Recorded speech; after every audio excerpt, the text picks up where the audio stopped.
Hello everybody, today in this video I'll show you how to put the digital creator badge on your Facebook profile in 2023, so let's jump right into it. First go ahead and open Facebook and then tap on the three lines on the top right corner of the screen. From here tap on your profile to open it and then tap on the three lines next to edit profile. From here tap on turn on professional mode and then tap on turn on again. Wait for a couple seconds. Now once you're here, scroll down a little bit until you find select your profile category, tap on it, and then find digital creator.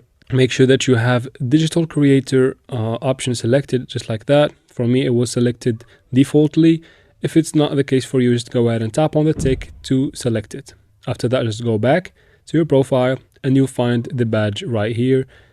Yeah, here it is right here. And that's how you do it, guys. I hope this video is helpful. Please like and comment down below. Don't forget to subscribe for future videos like this one. And thank you very much for watching.